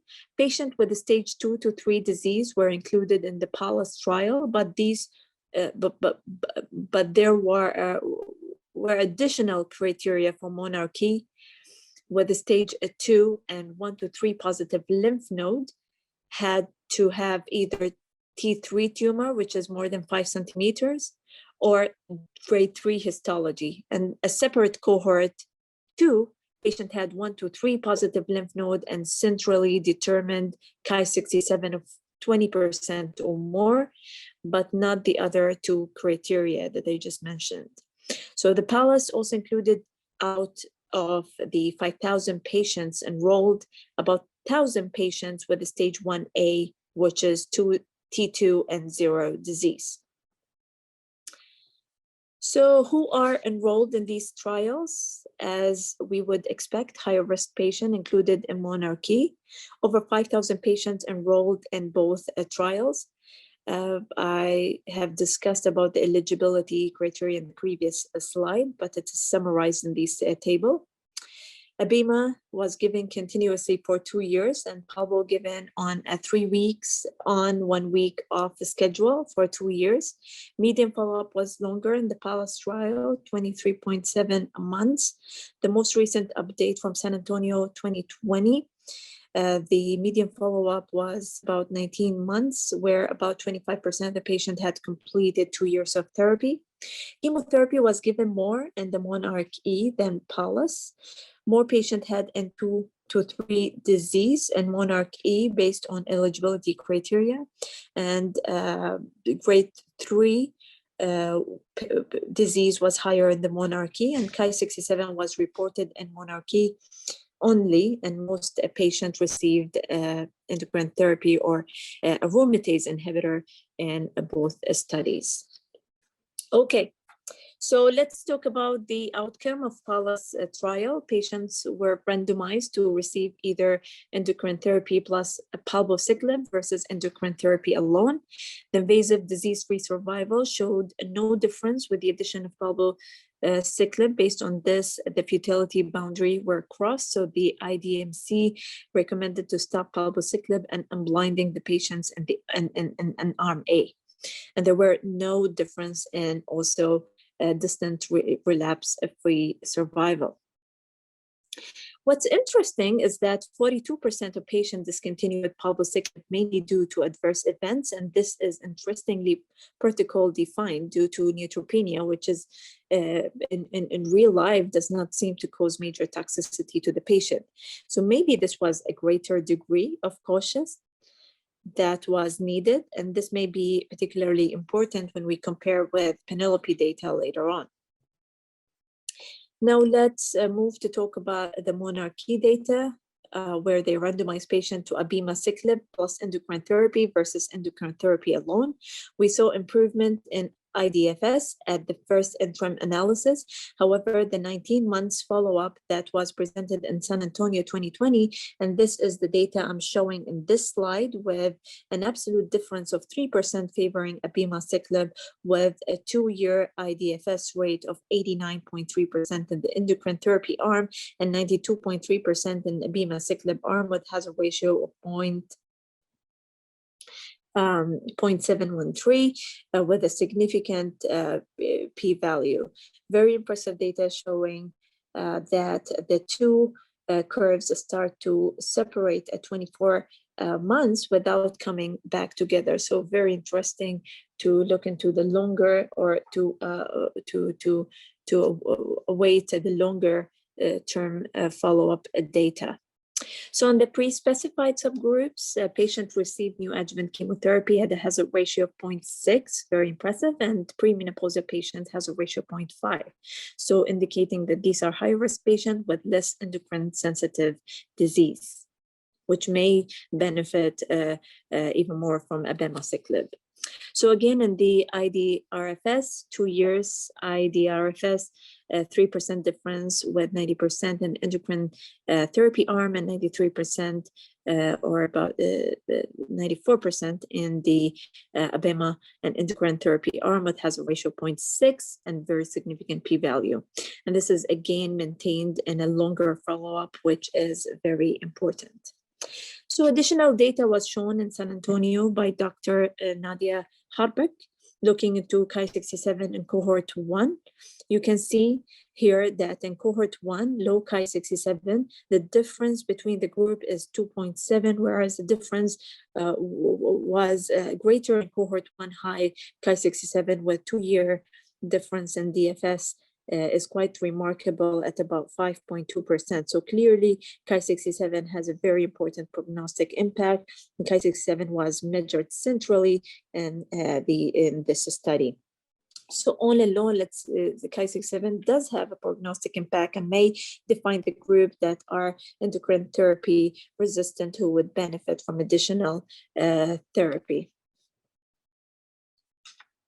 So in terms of adverse events, it's primarily diarrhea, although mostly of lower grade, and neutropenia, but at lower percentage than that seen with the other two CDK inhibitors. Another toxicity in VTE, including PE, which was increased in patient received abemaciclib, although in small percentage. We don't know if this is increased in the tamoxifen group, but we are anticipating data regarding this later this year. Also, interstitial lung disease was moderately increased in abemaciclib, and thank goodness at low grade mostly. It's also definitely lower than that seen with the antibody drug conjugate. So in terms of discontinuation, only 27% of patients discontinued abemaciclib, which is way lower than what we saw in PALLAS, primarily due to diarrhea and mostly with first 3 months of therapy without dose adjustment or holding off therapy. So definitely more room to try to modify this to increase, to decrease discontinuation. So now let's talk about the Penelope B, the third trial. This is a much smaller trial, including 1,250 patients. And this is because this is in the neoadjuvant population with residual disease who were randomized to either palbociclib or placebo. And patient had mostly high-risk disease, CPS EG score more than or equal to 3 versus 2.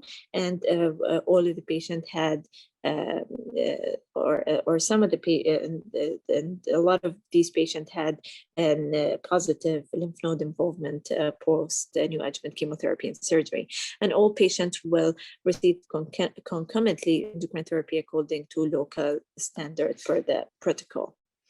So main baseline characteristics: most patients had T2 or more post surgery. quarter, the patient had Ki-67 of more than 15% and the rest below that. And in terms of endocrine therapy, a remarkably low number of patients received ovarian ablation. So Penelope B showed no difference when adding palbociclib and IDFS after a median follow-up of 43 months, has a ratio of 0.9 with the p-value of 0.5. But you do see separation of these curves at 2 to 3 years, which brings the question of whether or not the short exposure in a disease that has a long and natural history is not enough in these patients with high-risk breast cancer. And there were some dose reductions, but much less in the way of discontinuation seen in the PALLAS trial. So before I conclude, I just wanted to bring to your attention the data on CDK4/6 inhibitors in the neoadjuvant setting in hormone receptor positive, HER2 negative. So this is the summary of the studies, including NeoPAL-ANA, NeoMonarch-2, PALET, and 007 Mona Lisa 1 and NeoPAL studies. Unfortunately, most of these studies showed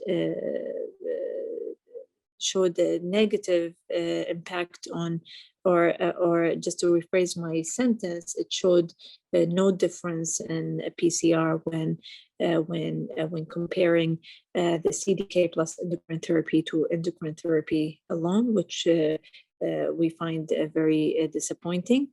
But majority of the study actually measured Ki-67 or a change in Ki-67 as a primary endpoint, and definitely we saw reduction in that, but that did not reflect in higher rate of PCR.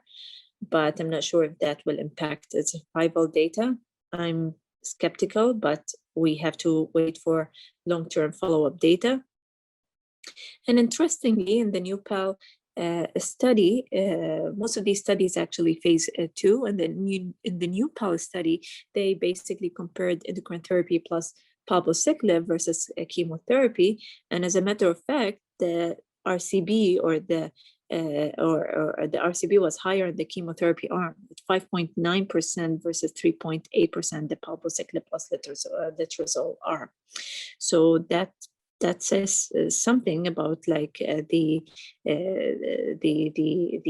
comparison of the endocrine therapy with the chemotherapy, and chemotherapy might be more impactful in achieving PCR or having a higher response rate. But again, these are premature studies, some of which is still enrolling, and we are waiting for a larger phase 3 studies to have a definitive answer on the role of CDK4/6 inhibitors in the neoadjuvant setting.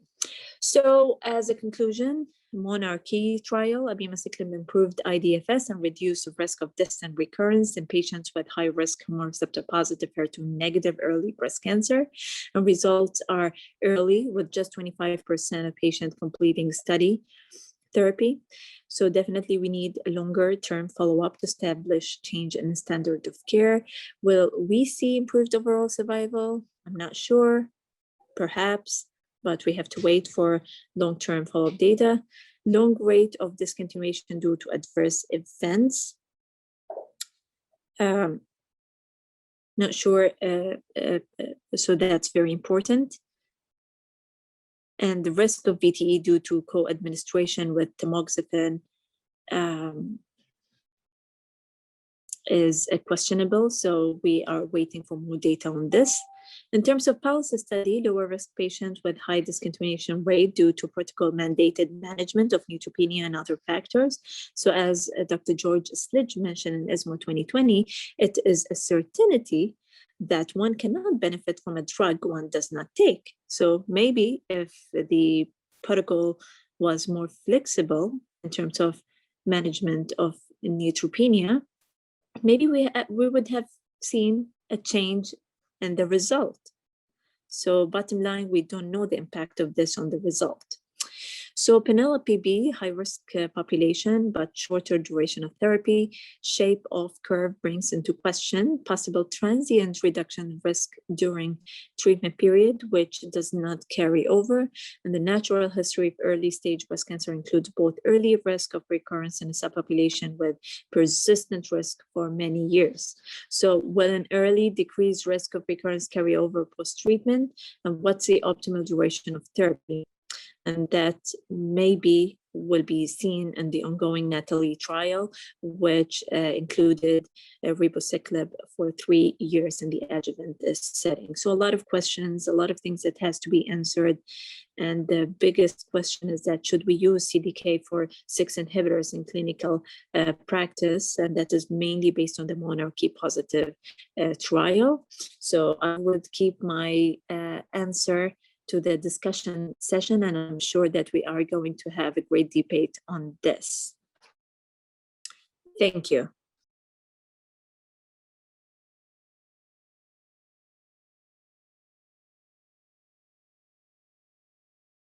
And I have received one question from the attendees. One of the doctors is asking, with the use of abemaciclib in adjuvant setting, are we just delaying recurrences or treating micromets disease? And should we expect similar results with longer follow-up like the Penelope trial? Dr. Aida? Yes, thank you so much again for inviting me to be part of this excellent conference. So yes, definitely, it's a combination of factors. It's perhaps delaying recurrence, but we don't have longer follow-up data. So we need to wait for like a couple of more years, to at least beyond 5 years, to see whether this is true or not. And then also it has a very, definitely will have a significant role in like eradicating metastatic disease, because we know that the response rate and the survival benefit seen in the metastatic setting.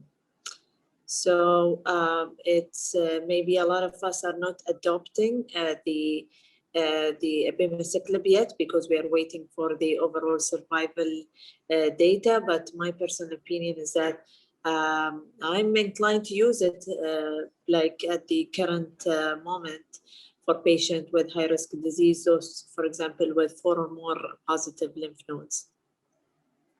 Thank you, Dr. Aida.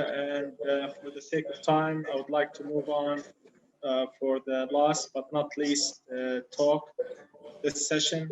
We have with us Professor Kifah Muqbil, who really needs no introduction. He is the lead surgeon in oncoplastic breast surgery and a professor of breast cancer surgery at the London Breast Institute. And he is the president of Breast Cancer Health Charity. He will be talking to us after all the talk about the systemic therapy and neoadjuvant, about surgery de-escalation after neoadjuvant therapy. Professor Kifah, please go ahead. Yes, it is my pleasure today to talk about the escalation of breast cancer surgery following neoadjuvant systemic therapy. Although breast cancer is a very heterogeneous disease at the time of diagnosis, however, for clinical practicality, it is divided into 3 main molecular subtypes. In modern breast cancer treatment, 20 to 40% of patients with early breast cancer receive neoadjuvant systemic therapy. The aims of neoadjuvant systemic therapy in early breast cancer that expanded beyond downstaging the disease to allow lumpectomy for large tumors, to include in vivo drug sensitivity testing and provision of critical prognostic information that can tailor adjuvant treatment. Examples of which are the use of capecitabine in triple-negative breast cancer and TDM1 in HER2-positive disease. When comparing neoadjuvant chemotherapy to adjuvant chemotherapy, there is no difference in oncological outcome according to previous trials. However, in patients with triple-negative breast cancer or HER2-positive breast cancer who have residual disease after treatment will have improved overall survival with adjuvant tailoring of treatment.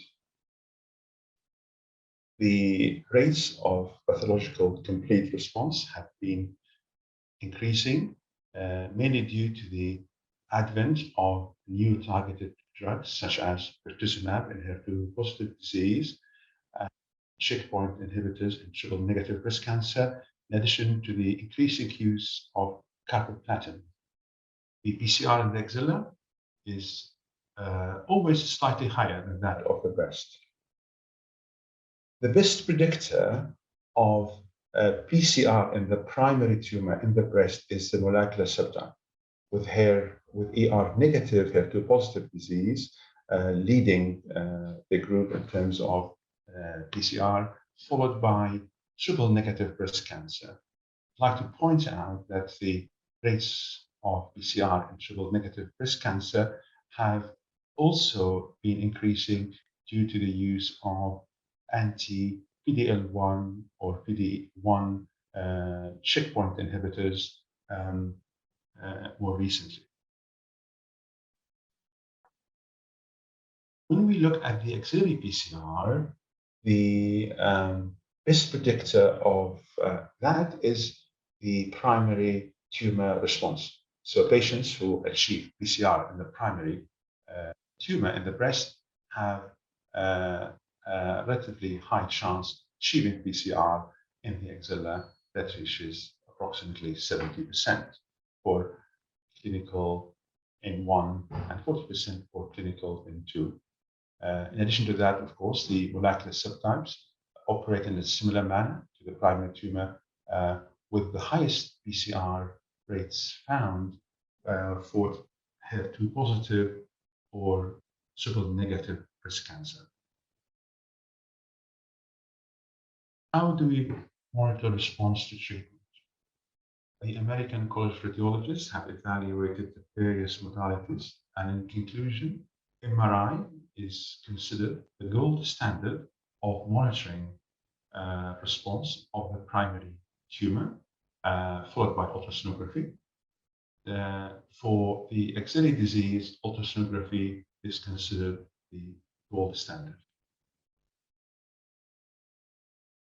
Now I'm going to talk about the escalation of surgery, focusing mainly on the measure of the axilla, starting with clinically node-negative disease. There's clear evidence that the sentinel lymph node biopsy after neoadjuvant systemic therapy provides equivalent oncological outcome to sentinel lymph node biopsy prior to neoadjuvant chemotherapy, with identification rate in the region of 96% and a false negative rate of 6%, which is below the target of 10%. That has been reflected in international guidelines. This slide shows the change in practice over a 10-year period, with the use of sentinel lymph node biopsy increasing to become the standard practice in 2016. Can we go further in patients with clinically node-negative breast cancer? The answer is yes. In other words, can we avoid sentinel lymph node biopsy in selected patients? In fact, patients with triple-negative breast cancer or HER2 positive breast cancer who achieve complete radiological response in the breast have a very low probability of finding residual disease in the axilla. The rate of nodal positivity in this subgroup of patients only 1.6%, which is well below the accepted 10% target of false negative rate for the sentinel lymph node biopsy procedure. That has inspired a new trial, EU Breast 01, which has commenced in the first quarter of this year. Now we're moving to node-positive breast cancer at the time of diagnosis, and the rationale behind the escalation is to avoid axillary lymph node dissection, which has significant morbidity in addition to the increasing BCR seen with modern targeted therapies. There is some indirect evidence from other trials that leaving minimal residual disease in the axilla does not compromise oncological outcome. Examples of which is the American College of Surgeons Oncology Group Z11 trial, and also in sentinel lymph node biopsy trials where there is a recognized false negative rate, oncological outcome was not compromised. However, there is a subgroup of patients who are most likely to benefit from the option of the escalation in this setting, and that really relates to parameters which predict BCR. So HER2 positive breast cancer, triple negative breast cancer, patients who achieve complete clinical response on Breast Mri and axillary ultrasound scan. What are the options of the escalation? Option 1, to use sentinel lymph node biopsy only. However, we have demonstrated in our publication 2016 that the false negative rate is significant at 13%. Remember, the target should be 10%. However, this can be reduced further with certain modifications that includes the use of dual tracer technique, harvesting of 3 lymph nodes, use of immunohistochemistry, and including the clipped lymph node in the harvest.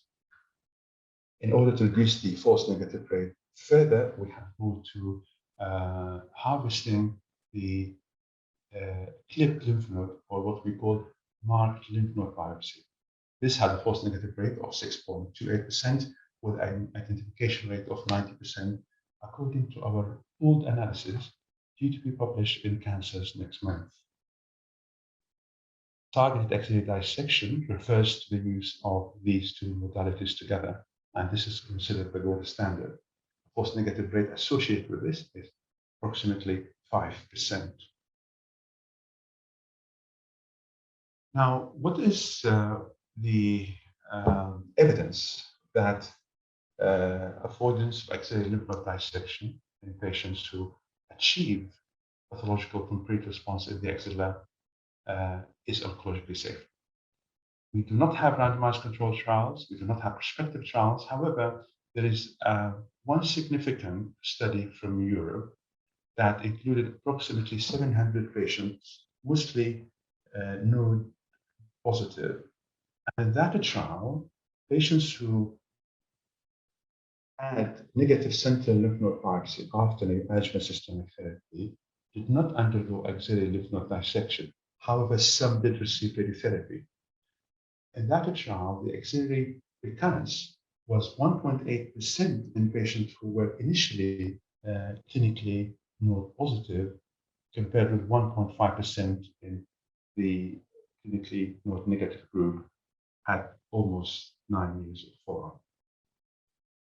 Therefore, this concept has found its way into some recent guidelines, including the National Comprehensive Cancer Network. However, there are some conditions described in that guidance, also has become part of the American Breast Cancer Surgeons Guideline.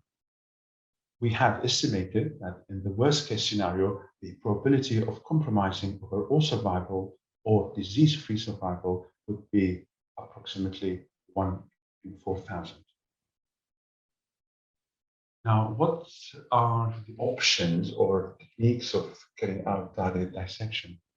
There's the traditional approach where the biopsy proven lymph node is marked with a marker clip and subsequently harvested at the time of surgery with localization using a guide wire.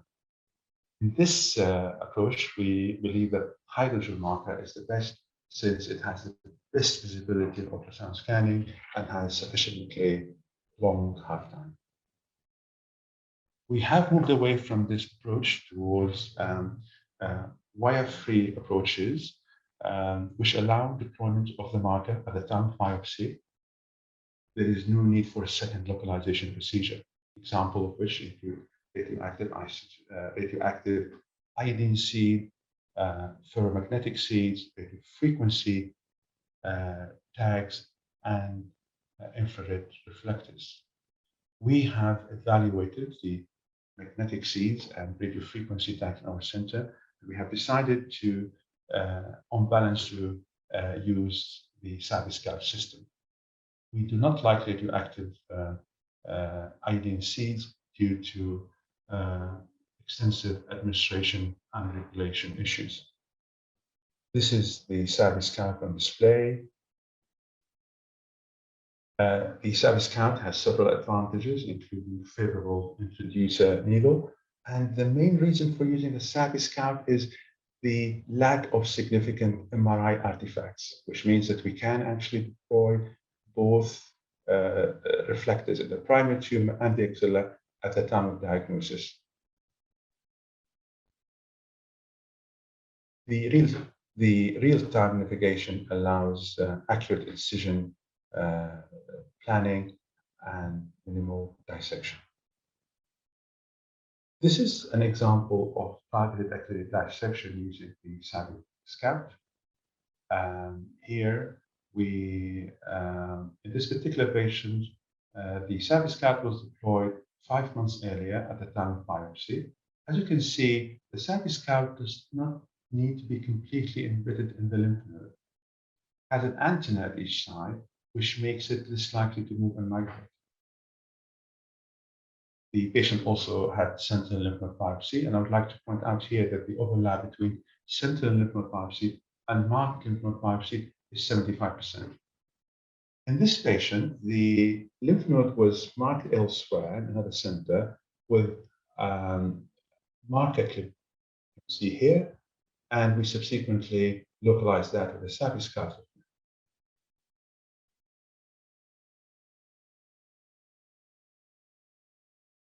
Now, therefore, patients who fall into the category of excellent responders, those with triple-negative breast cancer or HER2-positive breast disease, and respond well to treatments based on MRI of the breast and ultrasonography of the axilla, can undergo targeted axillary lymph node dissection as an alternative to complete axillary lymph node dissection. And if that shows no malignancy, then no further surgery to the axilla is required. However, if there is residual disease, then axillary lymph node dissection or radiation therapy are indicated. Therefore, if there is residual disease in the axilla, we actually describe a concept of escalation, because there is clear evidence that the increasing burden of the disease correlates with worse survival. In normal circumstances, we would not do axillary lymph node dissection for micrometastases or isolated tumor cells. However, after the adjuvant systemic therapy, we should consider that. Now we move to the breast. Can we eliminate lumpectomy after the adjuvant systemic therapy? In order to explore this concept, we need to look at previous trials. So this is the meta-analysis of the 10 randomized trials looking at adjuvant versus neoadjuvant chemotherapy. In these trials, some centers were allowed not to do surgery. Therefore, if we look at the survival curves on the right, you can see even when surgery is eliminated in some centers, there was no difference in overall survival or disease-free survival. However, the local recurrence appears to be higher. This was echoed by a small study by my colleague Alice Serring from the ICR in London, who found a high local recurrence but no compromise overall survival. Local recurrence in that study was lower when the radiological resolution was considered. Now, again, to consider elimination of lumpectomy, we have to look at patients who are most likely to achieve BCR. Again, we go to the main two molecular subtypes, HER2 positive and triple negative. If the MRI of the breast shows complete resolution, then this patient is likely to have achieved BCR. The next is, how can we verify BCR? If we use imaging-guided cord biopsy, the false negative rate is quite significant, 28%, which is prohibited. Specificity, as expectedly, is high. However, the sensitivity can be improved by carrying out vacuum-assisted biopsy using 7 to 9 gauge needles, obtaining 12 cores, and selecting patients who are triple negative or HER2 positive and achieve a response in imaging. When we adopt this approach, to the accuracy is 98%, false negative rate 5%. This is the concept behind the clinical trial at the Indiana led by my colleague Henry Cura. The trial is almost completed accrual. They only require 2 patients, and we should have data in 5 weeks' time. These are the eligibility criteria. Let's move to some clinical cases. This patient had triple negative breast cancer in the right breast, not positive. MRI showed disease very clearly in the right breast. Received, in addition to standard chemotherapy that included carboplatin, also received immunotherapy because the tumor was PD-L1 positive. Patient achieved complete radiological response and had PCR pathology. This is another patient who had a large HER2 positive breast cancer, which was also not positive. You can see the lymph node in the MRI in the second image, and then the ultrasonography here. This patient received Herceptin, pertuzumab, and nukleotaxel for 3 months only. After that, had imaging, which showed complete resolution of ultrasonography, and subsequently had surgery, which showed PCR. Therefore, here we did not only de-escalate surgery, but we de-escalated chemotherapy by avoiding AC in this patient. The target axillary dissection in this patient showed no disease, no residual disease, including immunohistochemistry, and therefore she was delighted to avoid axillary lymph node dissection. This is another patient who had occult breast cancer of right breast, where no primary was identified, had unfortunately lymph node right axilla, which was triple negative breast cancer, and had the salvage scar deployed at the time of biopsy. Patient received similar chemotherapy to the previous patient with triple negative breast cancer. On ultrasonography, the lymph node reverted to normal, and you can see here in the middle of the lymph node, the salvage scar is reflected. She's due to have surgery in 2 weeks' time, which will consist of targeted axillary lymph node dissection. If this shows no cancer, then no further axillary surgery, but she will receive radiation therapy to the right breast. This slide demonstrates the phantom artifacts associated with MAXI. This patient of mine had initially MAXI in the pathological lymph node. She had targeted axillary node dissection, which showed PCR.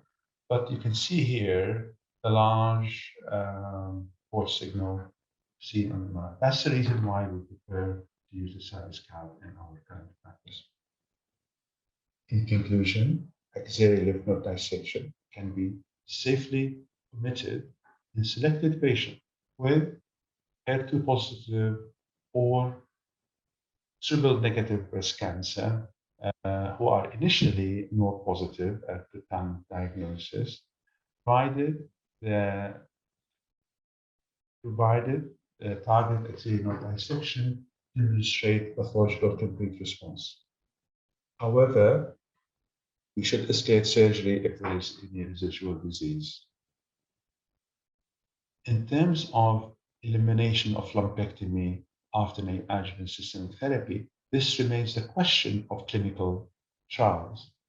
And I have listed below some of the clinical trials in progress to the escalate treatment. Thank you very much for your attention.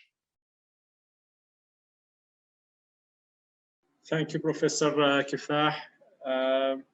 I think with this de-escalation in surgery, we really now realize the importance of individualization of treatment of different patients. As we said earlier in one of the talks, it's not one size fits all.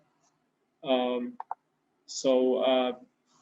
your practice, Professor Kifah, now, do you omit lumpectomy in patients who have clinically complete pathologic response in HER2 positive patients, or you go by, or you still not practicing this at all? Good evening, and thank you very much for the excellent organization of this webinar and for allowing me to talk later during the day due to my surgical commitment on Friday. Yes, I think this is, as I said in the last slide, this is remains a question of research. We believe it is very likely that the clinical trial, which is already, in fact, almost complete accrual, they only need 2 patients to complete accrual, will demonstrate in 5 years' time that the oncological outcome is very favorable for eliminating lumpectomy. But in my current practice at the moment, I do recommend lumpectomy to verify PCR unless the patient really objects to that. We have a few patients who do not wish to have surgery. And we do explain to such patients that data that we have so far suggests that the local recurrence rate will be higher, but it's very unlikely to compromise overall survival. Yes, no, we just missed you at the end, Professor Kifah. Anyway, I have two questions from the audience. One is, what's the extent of lumpectomy in complete clinical response case? Do you go after the initial size, or you just go where the clip is? I think the question from the attendee is. We target the residual tumor and where the marker clip is. In our current practice, we deploy the reflector of the surface cap at the time of biopsy, and we just remove the area of the where the marker clip is. And obviously, as I said earlier, MRI is a gold standard, and undoubtedly we minimize the volume of surgical tissue removed. The average or the median weight of lumpectomy in such patients in our practice is only about 15 grams, which is really low for cancer cases. Reducing the volume of tissue that can be removed represents another way of de-escalation. How about the time of surgery in your own practice? One of the attendees asking after neoadjuvant for residual disease. Is there a certain time that you follow? So the interval, do you mean? Yes, yes. Yeah. So if you look at the data, looking at the optimal time after neoadjuvant chemotherapy, it's a 3 to 4 weeks. That's the optimal. And there are some studies showing that if the surgery happens within 2 weeks, the outcome is worse. And if it happens beyond 6 weeks, the outcome is worse. So the optimal interval is 3 weeks. Obviously, depending upon the individual patients and any complication related to their primary systemic therapy. But in general, we aim for a 3-week target. Thank you, Professor Kifah. And I would like to take this moment now to thank all our esteemed speakers for their time and all our attendees. Alhamdulillah, we reached about 2,500 of attendees tonight. And till the end, we have more than 2,200 attendees. So thank you for staying with us. And I would like to remind you tomorrow that we have a special event, and probably the first of its kind in our region, to have oncoplastic virtual video conference being presented by experts in this field. So we'll see you tomorrow, hopefully at 6 p.m. at Dubai time. And we look forward to meet you hopefully in person next year in Dubai. Thank you again, all our speakers and our attendees, and have a great night.